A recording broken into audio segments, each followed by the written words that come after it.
You're listening to the Downshift podcast, where four mates from Melbourne take you trackside for all the action in Formula One, breaking down the races, the drama, and everything in between, all with a little banter and a lot of passion. If you love motorsport and cars, make sure to hit that subscribe button so you're always on the grid with us. And if you want to support the team, leave us a 5-star review. So let's get into another action-packed episode. It's lights out, drop the clutch, and let's get racing.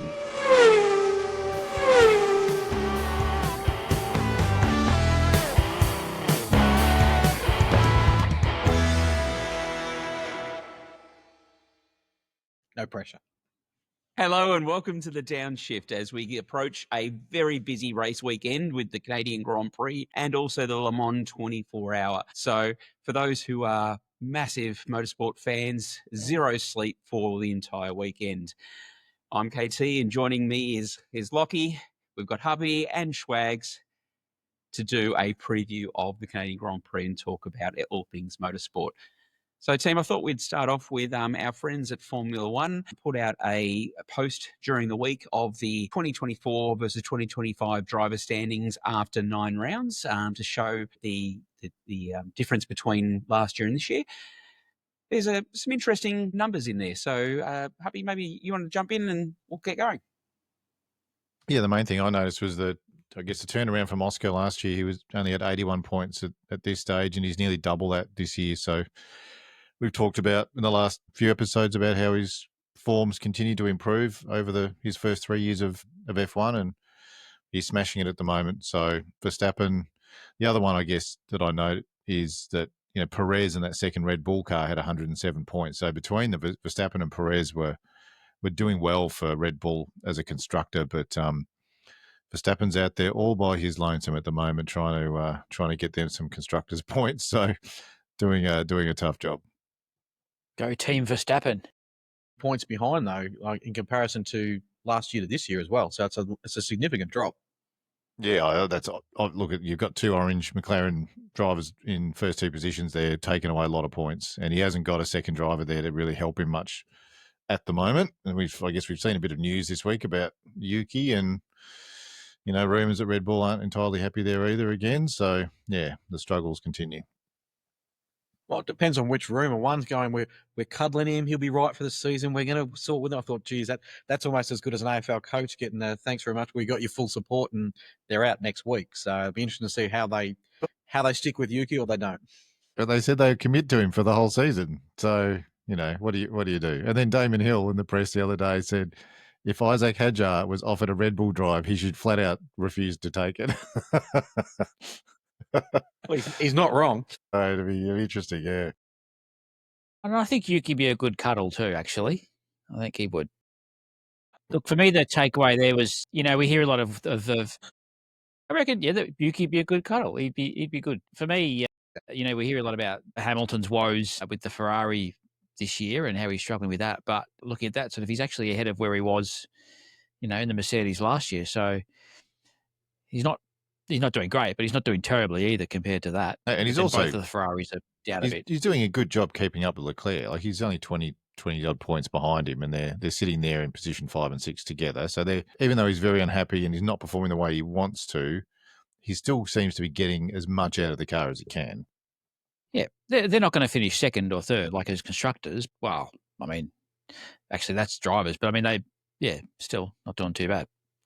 Reading into that, I mean, you have a look at that, and this is where Mercedes was really struggling last year. And I mean, you saw Ferrari, who was only 14 points off the Constructors Championship at the end of 2024. So you're seeing that shift now that Mercedes is actually coming up the ranks. And so you're seeing that Mr. Consistency, Handsome George, who's been able to pull in that 111 points, he's taking it to the other teams, and Kimi, you know, is also doing quite well. But you're seeing that the failings of Ferrari, and so this is where, and you know, for Leclerc, it's Ferrari that is letting Leclerc down in regards to his position, whereas you can see he was in second position after 9 rounds last year. So if Ferrari are able to get their act together, there's every possibility that both Leclerc and Hamilton will be able to rise even further. I mean, the biggest takeaway is still the fact that Red Bull slide from where they are to having both drivers on the list to one driver and significantly down. I think that's probably the biggest takeaway from this time last year to this year. Yeah. And there's just that consistency from McLaren. They're just dominating. Both cars finishing on podiums. They're just doing extremely well at the moment. Yeah, but if the McLarens are dominating, the Red Bull's probably not up to standard, or not getting the results just at the moment. And I think I heard during the week there was talk or rumor or whatever you want to call it, that the Red Bulls are pretty much saying they're not going to be putting any more development into the car for Max for the rest of the year, focusing on 26. I think the term was no more major developments, so they still might be rolling out some minor stuff, but they're going to slow down. So they'll still put some hard tyres on here and there for him. Yeah, that'll help. So that begs the question: is in regards to Max, there is a level of frustration there with the car, and we're seeing this, hearing it through the radio chatter as Max is saying how difficult the car is. If Red Bull are not putting any more major development into the car, it's going to be down to Max to continue to pull the maximum out of that. So given that we've now got 11 out of 12 penalty points for Max, and that he's going to have to work with what he's got, what does that look like for Max in regards to his? Well, hopefully that they've got a couple more changes, because, I mean, the last race, I did say that they got the gearbox from 1970s to the 80s. So if they could bring that up to the 90s, that may help him a little bit forward, because you're saying the gear changes up were terrible, but they were better than the previous one. So, they have moved a decade along. Maybe they can get to the 90s for this race. So Upgraded from cassette to CD. Well, he didn't say what the sound system was like in the car, but only time will tell. But just a single stacker, not a multi-stacker. Sorry, Calm down. The other thing to consider as well is that they've got 3 more rounds until the mid-season break, summer break they call it. So we've got Canada, Austria, then Great Britain, Silverstone. Then at that point, apparently, if Max is 4th in the championship or lower, he has the option to leave Red Bull, no penalty. He's only 26 points ahead of Russell, which is basically a race win. Now, if Russell keeps going well, Max has some problems in the next few races, he could very well find himself sliding down to 4th in the championship. And I know there's been rumours about Max maybe being interested in leaving. There was talk about Horner and Ferrari. The things can happen. We've seen some seismic changes over the past couple of years, so you can't write anything off. But if Max isn't happy, he's sliding down, Red Bull aren't going to develop the car. Maybe he's got some inside info on what's happening for 2026 to their car. I don't know. Maybe he ends up in 4th and something happens mid-year. We'll see. Aston Martin. I mean, that's just what Red Bull need, is another driver changer just to shuffle the mix again. That should work out well for them. So they might have trouble filling Max's seat with anyone, yeah. No, Dan Ricciardo's coming back. No, Dan made the prediction a few weeks ago. Do you remember it, Dan? What that was? No, I don't actually. No, it was what was it? Pierre Gasly to Red Bull. No, actually, I think I forgot at that stage that he'd already been in Red Bull previously. So yeah, that's probably not going to work out for him. You don't think he's coming back for another run? Yeah, he'd go back twice. But look, this is where Max just has to slip up, and Max, there's every possibility of him doing this, and getting one more penalty point, which will knock him out for a race. So 0 points for a race, and then if he doesn't do well, that would be a big hit. Absolutely. Well, let's just Watch see if this someone space. can rob a place from him, and he wants it back this weekend. This could be good. Excellent. So before we get into Canada, and look, there's going to be some implications for Canada as well, potentially with some of what we're going to talk about a little bit later on with Aston Martin. We also do have this weekend the Le Mans 24 Hour. So for those who, if you're into motorsport, you know Le Mans 24 Hour, or you know of it. You may not be an avid fan or an avid watcher, but it's the 24-hour race, endurance race, which is held near Le Mans in France. It's the Circuit de la Sarthe. Hold on, ladies and gentlemen. We'll just come back to you in a second. Yeah. Christian follows that. We're going to leave that in for sure. Yes. Circuit de la Sarthe. Thank you very much. Just call it Le Mans. People know what you mean. Le Mans, that's exactly right. No It's been running since 1923, so it's actually the oldest endurance race in history. So it will be starting this weekend on Saturday the 15th, going 24 hours through to the 16th of June. It starts at 4 p.m. local time in France, which is midnight here in Australia on Saturdays. So basically midnight to midnight. can watch it through a number of different means through Le Mans TV, which you have to subscribe to. There is YouTube that does live streaming, and then if you do have Stan, you can jump onto that as well. So we'll put a couple of links into the description below, so you'll be able to click on those links to go through to that. But essentially with this, it features multiple classes of cars that are competing simultaneously. So this can be confusing for people in regards to a whole bunch of the different cars going around. And you'll have cars which you'll see a lot of light flashing because essentially they'll be overtaking the lower class or the slower class that they're going up against. But with this, essentially what we're seeing is that we've got 62 cars on the track, which totals 186 drivers and 13 manufacturers across the grid. So it's a lot of cars, but it's a bigger track as well. So it's a very long track. Yep.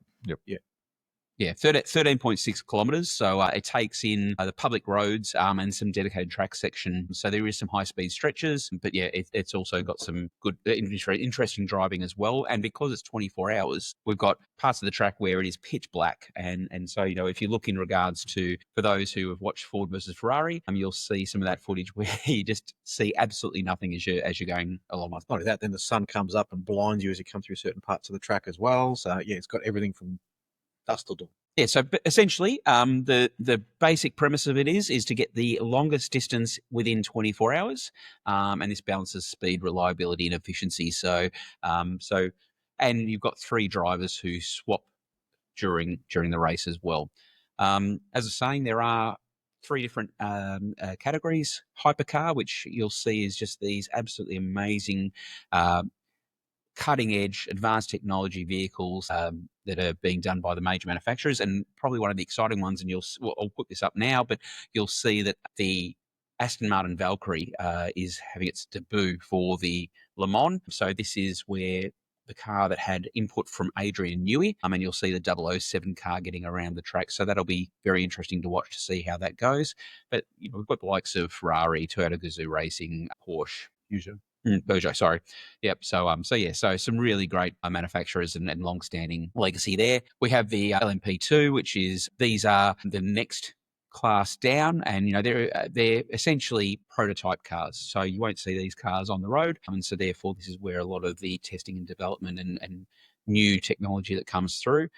And probably the one which is most recognisable by the punters is the LMGT3, so the GT3 cars, which is Group Grand Touring. And this is where you'll see the manufacturer road cars, which are out there racing as well. And quite exciting because you can relate to the vehicles also. Not very close to a road car by the time they hit the track, but they do share the same body styling and engines and so on. So, but the shell also looks like the car, but beyond that, the GT3s are also balanced. So they apply what's called a balance of power to those cars to try and make them even across a lap. So it's usually a pretty competitive field. As Christian was saying, it's a great event to watch it. Yeah, if you haven't watched it before, it's free to watch on YouTube and Le Mans TV. You don't have to pay anything for it. Commentating's good. You get to see some fantastic drivers as well. Lots of XF1 and current F2 drivers in the field. Yeah, and to Hubby's point, that's where it's really good because you're seeing some of the development drivers and some of the reserve drivers for F1 racing in this category, which is actually going to be really interesting as we look at Canada, the Grand Prix, is that we've actually got a number of the Aston Martin reserve drivers who are going to be racing or scheduled for racing in Le Mans. So what we'll do is we'll jump into the Canadian Grand Prix for the preview, and then we'll get onto that in just a moment. So stepping into the Canadian Grand Prix, so we've got that coming up this weekend. The first Grand Prix was held in 1978, and so this is 70 laps with a circuit length of 4.3 kilometres. This was actually this is a man-made island, so the Notre Dame Island in the middle of the St. Lawrence River, which was created for the World Expo. It was then after the 1976 Olympics that it was converted to a racetrack. This is a great track in regards to that it's a fast, low downforce circuit with some start-stop corners, and also a really awesome hairpin in regards to the track. Then also we've got some quick and flowing sections. So we've actually got 3 DRS zones for this track, and so one which is split by a quick right left-hander. So I'm looking forward to turn 10, that hairpin turn 10 is going to be a really great braking zone. Be interesting to see how many Max tries to take out, or Liam Lawson, for example, might be able to take out 3 or 4 drivers this weekend. So that will be quite At least interesting to see. there are a couple of Well, he can good almost complete the overtaking list as options. he goes through. So yeah, We're going to play Lawson Bingo again. yeah, we'll play Lawson Bingo again. See what we can get this weekend. We should hopefully see some good overtaking because we've got the 3 softest compounds from Pirelli again. So hopefully there's a bit of tyre wear and some offset strategies, and we'll see a bit of action. Have they got minimum 2 stop again? If they're not enforcing No, not enforcing. No, that was just for Monaco. Yeah, that worked out so well last time. I don't think they'll be doing that again. I also reckon they go back to Lego cars. That'd be an awesome race if they did that. Yeah, they're all keen on that.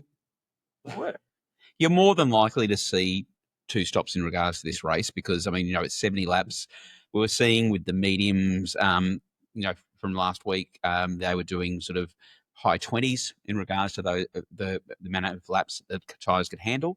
Mind you, there is every possibility that there could be some weather as well. So if we look in regards to the weather forecast, Formula One is saying that rain is a chance. And in fact, they've got on their website a 60% chance of rain there.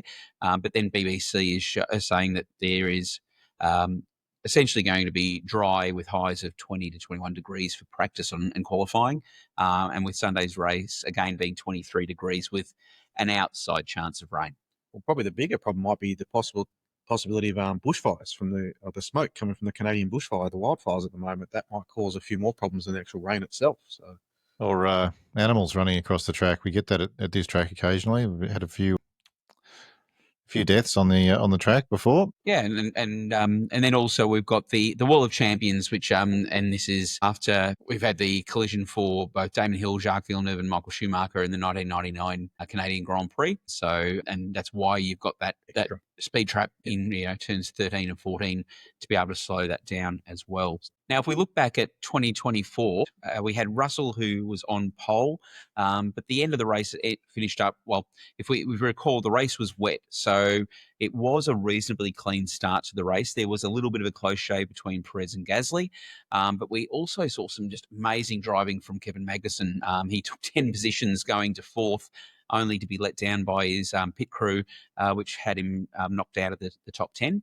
Since Norris first won in Miami last year, we actually saw some mixed results, but we saw his developing pace and also that of the McLarens for Canada. So this is where Norris actually took Russell convincingly on lap 21, only to lose out to Verstappen under a safety car after Sargent hit the barriers. Verstappen was able to just get out in front of Norris as he was pitting through the race. And then, look, the weather improved and Verstappen held the lead and took out the race. Well, that safety car could come into it this weekend, especially for that second tyre change. If they get one towards the end, everyone will dive into the pits, back the fresh tyres on. It could be helpful leather towards the end of the race. So you never know. It could be Mercedes might help us out with a power unit failure again. We'll just have to wait and see how that goes. And then, that could be all in at the end. We'll see. I mean, the safety car's probably likely at this track. The walls are close, and it's a tricky technical circuit to drive on. It feels like a street circuit if you drive it in iRacing or another simulator because of the walls and exits on the corners. There's grass in between the track and the wall as well. So once you get on the grass, it's very slippery. But it is a low abrasion circuit, so you will see some teams try and run quite long on sets of tyres if the tyre wear is low as well. So, hopefully there's a bit of strategy in there, and a safety car would, hopefully really mix things up a bit. It's a bit sad, isn't it? We're always hoping for a safety car to make it interesting. That or some rain. Rain's always a good equaliser as well. So one of the big bits of news which came out of last weekend was Lance Stroll. So the reports were that from the Spanish Grand Prix, Lance Stroll is going for an operation to deal with ongoing concerns with wrist pain that occurred from his 2023 bicycle accident. Has it been confirmed that was? I heard he punched a wall in the pits. So have we got confirmation of what actually occurred from that? Because there's been nothing official. Nothing official. Yep. Apparently, it's been ongoing pain since he broke it, but they need to operate again. Okay, we'll go with that then. Good story. Yeah. But to your point is, I have heard reports of observations of a certain F1 driver who had a tantrum in the pits. Well, that's what I heard too. So, yeah. We won't name names. Needs to do what Liam Lawson does and have his anger on the track. or Max. But so Mike Crack has stated that plan A is to have Stroll in the car for the Canadian Grand Prix, but the emphasis is on his recovery. At the moment, predictions are that there's probably a 60% chance that he will be driving. But, from this perspective, and I know I mentioned it last week, the return from his accident back in 2023 was just so quick. And so from that perspective, you want to have that recovery proper, because otherwise, you're going to have this recurring and ongoing. This could be the end of Lance Stroll's F1 racing career. Well, there was a flurry of speculation and talk about that, and this could be the end and whatever. But I don't know what you read into that, or whether he seems to have been quite capable so far, even if he has been carrying an injury. But and people have been jumping to his defence. Adrian Newey and other senior people in the paddock have been saying he's underrated. So yeah, it'll be interesting to see what happens this week if he doesn't To be drive. fair, he's had a and if someone much fills better in. season this year than he has the last, one or two from that way. If you look at how he's actually driven, he hasn't caused as many accidents. Lawson's just jumped right in and taken his place for that. So you look at that and go, he's actually improved from that point of view. And if he can get a car under him that can actually keep pace, maybe he can do better. You don't know until you've got it. But his trajectory of experience probably isn't like some of the other drivers on the circuit, though. Like what's he been racing now for 5 years? No, longer. 4 or 5 years, more than that, 6 years. Oh, He's and not he's a had rookie anymore. He's had a couple of results, but nothing compared to his teammates. So I think the general consensus is he's not a world champion driver that you would want in a top team, but he's a capable driver to have as a second driver to someone else. He could go to Red Bull, take Max Verstappen's place. And that bombshell will finish up for the night. There we go. They don't need another second driver. Here they come. They've had enough number piles twos. They need another number one. That's what they need. But as we're saying, is with Le Mans 24 Hour, this actually presents a conundrum for Aston Martin, because we spoke about last week the potential replacements for Lance if he's not able to drive. And we've got Felipe Drugovich, who's actually driving for Cadillac in the hypercar. Now, Felipe has stated that Formula One would be his priority if called upon. So that's obviously a potential driver to replace Lance. Stoffel Van Dorn is also a reserve driver for Aston Martin, but he's driving for Peugeot in the hypercar. Jack Crawford, an F2 driver, was recently announced as a development driver for Aston Martin, but he doesn't have the sufficient super license points to be able to jump into the seats. So that's not going to happen. And then there's also another team. Valtteri Bottas. I mean, Valtteri. It would be great to see him back in the saddle. So question then, so how far in terms of a plane flight is it to get from Le Mans across to Canada? Because they would have to make this decision relatively early on to go, hey, we need to pull you need to fly over here, because it can't be an hour's drive or anything like that. So it's they'll have to know by Thursday, surely. Yeah. Yeah, that's what I mean. Yeah. You can't just be going, we'll need you, jump in the car and come over. It's got to be quicker than that. So, and you would think they'd go for Drugovich just because of his experience. He's got the points. He's tested with him before. So I think he'd be the obvious one to pick up the drive. But yeah, we'll see. Your comment, KT, about Lance rushing back from getting injured, and I think you can't afford to rush back before you heal properly. Like, I know you want to retain your seat, and you might think you're the bee's knees when it comes to driving that car for the team, but there's no reason another driver couldn't step in and do a decent job for the team, and you look after yourself and make sure you're better for the next round. So he should definitely be trying to get his wrist better before he gets back into a car. I mean, if Lance really is there because of Lawrence, then why would he be worried about losing his seat at all? Correct. No matter how long he takes to get recovered. Correct. Lance is the one driver who does not need to worry about losing a seat. And, I can understand other drivers in other teams going, if I'm not there getting the points and showing what my worth is, I'm concerned about my seat. But you're right, Dan, he's got a guaranteed seat.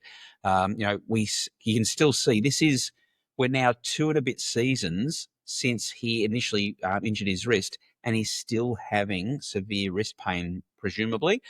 There's no way that you want to be able to rush this. And to your point is, if Adrian Newey and the likes are saying that he's a underrated driver, then maybe it is this wrist complaint that is causing issues for him. And so therefore, heal properly, get it fixed, no and show what you can do. Surgery, come back with those G-forces and put that amount of pressure on the It's very hard, yeah. You tell him to put his feet easy up, to do. relax. If you get bored, Get him use the right. other hand for a while. Just take a break, get better, and then when he's fit, then he can get back in the car and drive. For all your kids at home, just Google that. Uncle Nathan's talking about Mario Kart. Yeah. Absolutely. Yeah. Anyway, moving along. So, all right. So it'll be interesting to see. Look, I think it would be great to see Valtteri Bottas. If Mercedes are happy to loan him to be able to jump in the car. Again, he would love to just get some time behind the wheel. It would be great. Bottas is mad keen, isn't he? He's put his hand up for any team next season. I saw some poster or reels and comments. He's like, I'm ready to go. I'm ready for it. Whether As it should be. I think his name's been thrown around with Cadillac as well. I think they got a short list of 4 drivers now, of which I'd love to he's see on him the back list. on the paddock. It'd be good. He's good value. Yeah, Bottas was he's not good character, nice bloke. Not sure about his mullet, but besides that, we can work on that as well. He's just becoming an Aussie, isn't He's tried very hard. Now, we'd mentioned in regards to Max, so just some thoughts in regards to a win at Canada would make it 4 in a row for Max for the Canadian Grand Prix. If there is the potential of rain, he is great in the wet, but he has got that one penalty point looming overhead. Hubby, do you think he's going to be capable of doing it for the weekend? No, not a chance. No, it'll be McLaren for sure. I think McLaren's are going to be too strong. They were strong at this circuit last year, like you mentioned.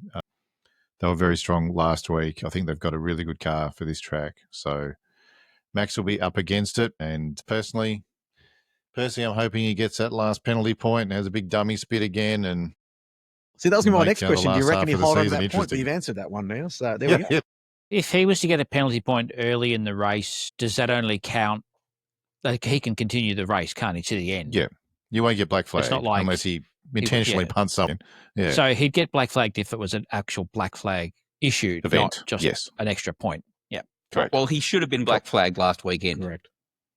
And from that regards, If he has an infringement, he might get a 10-second penalty or a stop and go. That might be one penalty point if he does something dumb, and that will get applied after the race. So he'd miss the next round, which is Austria, which is which is Red Bull's home track as well. So Red Bull would not be happy if that happened. Another interesting thing I saw, that if Bottas does race, apparently he's still got a 10-second penalty outstanding. Thanks to Lance. Or some grid penalties from the last time he raced, which would have been Was it? Oh. sometime last year or something. Was that he still had an outstanding? that's interesting. I think it must have been like a couple of places grid penalty or something. So I just saw about that. I think it was 5 places or something. Whether he's made to serve that if he was to drive for any given team in his next race. That would be interesting, yeah, Interesting. because if he changes teams where he still has to serve that penalty. Yeah, well, it goes with the driver. That's So, what I mean, yeah. So, Yep. that'd be And look, you want to have consistency in the stewarding of the Formula One. So, we definitely need to serve your 10-second penalty, as opposed to, George Russell had to do a drive-through penalty for cutting the corner, as opposed to Max, who got a 10-second penalty for shunting a competitor. So, unlikely. very So it moves from Max and on to Ferrari, which are now second in the Constructors Championship this season. Only 6 points separate them and Mercedes at this point in time. Now, Hamilton's won this race 7 times. Yes, absolutely. Which was he's tied with Michael Schumacher for the record. So He knows it very well. Question is, has the Ferrari got the pace to keep up this weekend? My personal thought is no. He obviously knows how to drive it, but can they squeeze any more out of it? yeah, because we're still waiting for the suspension upgrade, which I think Happy you were saying was for Silverstone. They're aiming for. So yeah, there's still I'm a little bit not of sure what they've done there. Yeah, but I think your question, Locke, is who, if McLaren are probably the favourites for the first 2 positions, who might You get should third in this race? Yeah, Correct. Well, you got Ferrari, Mercedes, or Verstappen. Let's not call it Red Or Bull, Max. let's be honest. Yeah, the other I mean, one's not gonna Ferrari come have up showed there. pace before. absolutely. Yeah, I think Leclerc's a chance, Russell is a chance, or Max. I think that they'd be the 3 who might get third in the race if things go well. So obviously our tips are sorted for this weekend then. Yeah, so we're I only, know we're only mine are. talking about third place. But don't forget Russell, and he was on pole last year. So the Mercedes, which kept wasn't going well last year, has improved this year. We've seen an improvement in the Mercedes. Russell, who got pole and lost out to Norris and Verstappen, he would be wanting to make amends for that. And also leading off from the Verstappen incident last week, as to whether or not that has, I don't think it has any impact on George. George has been very, very cool, calm, and collected through the whole scenario. But he's British. Yeah, well, you'd expect that. But I agree. I think Russell has the chance of being able to slip in and achieve a podium. He takes it all in his stride with a cup of tea. Excellent. Well, look, I think that's a really great lead-in for us to start to talk about our predictions. We've obviously got McLaren that we've talked about, who is the in-form team. Undoubtedly. Yeah, but we are seeing the battle between, Piastri and Norris as we go and look at the points. Oscar is leading with 186 points, with Lando 10 points behind. So, from that regards, there's not a lot in it between the two of them. Max, with his 10-second penalty, has now dropped to be 49 points off the lead. But yeah, so we're seeing that for the race. So if we look in regards to what our predictions are for Dan, do you want to kick us off? No, I think Dan should go last. All right. Yeah, I'll go last. I need some time to. I'll go first. I'm going to change my predictions from last week. Last round. Last round, I went against Piastri. For some reason, I picked Max. It was a stupid decision. So I'm going Piastri for pole. Tough one, because I think Lando and Oscar are very close for outright pace. But I think Piastri for the win, Norris for second, and third is difficult. But I'm going to go Russell for third in this one. Bit of a punt, but I think it was interesting during the week when we saw after the race last round, Norris didn't say anything bad about Oscar at all. Like, Oscar had a dominant weekend, and Norris actually said he was just quicker, and I need to do better. So it was an interesting comment. He didn't say, I'm just as quick, I made mistakes or anything. It was a team problem. He admitted he wasn't as fast as Oscar and hasn't been in a couple of rounds. So I think Oscar's living rent-free in Lando's head at the moment. So, yeah, I'm going to go for Oscar. I'd agree. Yep. All right, KT, you might as well step up. Give us your tips. All right. Yeah. So look, I mean, I'm going to stay consistent in regards to, look, Oscar is just the lead driver here. And so for pole, I'm going to put Oscar in pole position. And I'm also taking Oscar for first. I really struggled with this. I mean, as we're talking about, we've got some key drivers up the front here with Ferrari, with Mercedes, even with Red Bull, with Max. It was a tough one for me from this perspective. I think, and we're going similar to what we saw earlier on in the season, where Lando just pushed it that little bit too far. He knows he's got to push it against Oscar, and he popped it into the wall. I don't think Lando's going to do well in Canada. I think it's going to get into his head. So I actually haven't put Lando on the podium at all. And so from that regards, I've got Oscar for first. I've actually got George Russell for second. I think George will take the pace of the Mercedes that he's got this year, add that on to his performance from last year, and so he'll get second. And also, as we're saying with Ferrari, this is the battle between Mercedes and Ferrari for second place. I'm putting Charles in third for Canada. So fairly similar there. So I'm still a toss-up as to whether it's going to be Norris or Piastri. Just for something else, I'm going to put Norris for pole. I think he's just going to go all out now to try and prove that he's capable at that point to still beat his teammate. I think Piastri will win it, though. I'm going to put in Leclerc as second and Norris for third. Interesting. Very interesting. Well, a little bit of a change-up. See what can happen. Okay, so we're going to go over to the Oracle. Here we go. How much time have you spent thinking about this week? Because I've actually, I know you all gave me shit last week because, the last minute and you're sort of fussing around and all. So I have prepared this week. I have prepared my tips for this week. Done research. If we're all ready, I put a few. But for those of us listening on the podcast, Dan has lifted a hat with names in it. No, I'm not that stupid. No, they're not top 10. And even then, when I looked at the bottom of the top 10, I'm like, yeah, nah. So I need to come with. You're not stupid, but you're picking names out of a hat for your predictions. Oh well, what's the prize at the end of this? So anyway, so pole position, Please be a good one. Okay, Kimi Antonelli. I'm going to stick with it. I was going to throw it back. Oh, So Kimi Antonelli's going to get pole Yep, position. Yep. In all fairness, we've all sort of backed He could do this. Mercedes a little bit this round, so you never know. Well, look, All right. So, and the winner of the race, Dan, this is is the going to extent be. of this. All right, so I've put Kimi back in because that's fair to do. All right, so the Are next you one, going first? Are you going first to third or third to first? let's just see how this pans out. Okay. Oh, Jesus. Oh, yikes. I think we'd have to go. Third to third to first? first because I got Max here. Oh, you're I in got So Max Max third. for third. So Okay. I can't put him in first. I don't think that's going to happen. I This think is the most Max for third scientific is a method I've very seen for a good while. pick. Max I for should have third is a color very coded good these so I pick. could sort of at least cheat a little bit.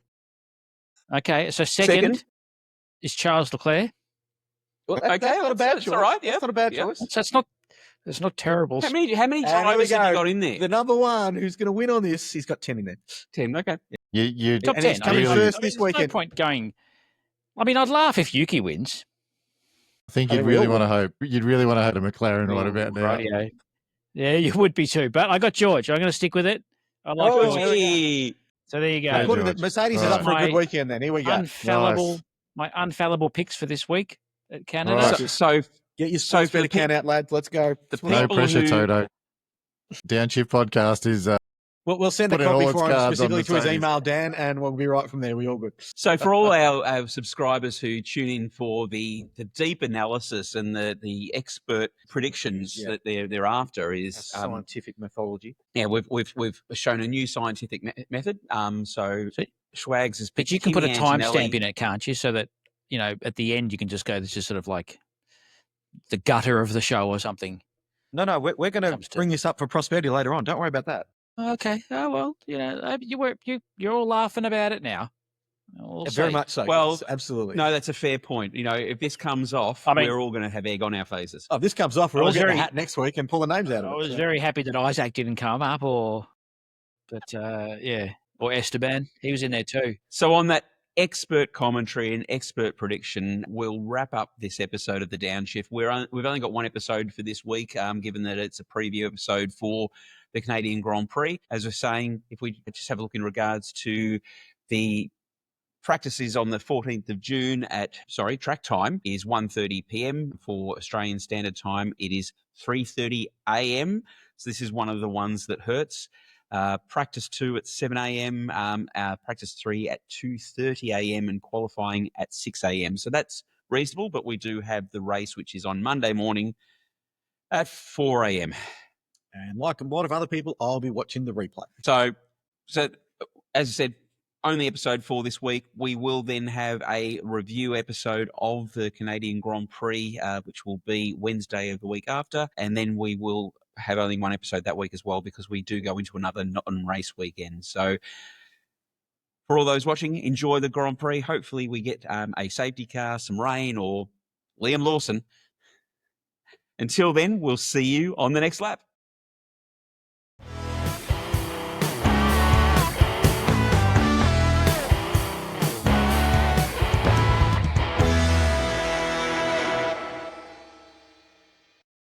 And that's the checkered flag for this episode of The Downshift. Thanks for tuning in and hanging out with us in the paddock. If you enjoyed the ride, don't forget to hit the like button and subscribe so you never miss a lap. And hey, if we've earned it, drop us a 5-star review. It really helps us climb the grid and reach more motorsport fans. Tune in next time as we keep pushing flat out to bring you fresh, current and entertaining content. Until next time, keep it fast, keep it fun, and we'll catch you on the next lap.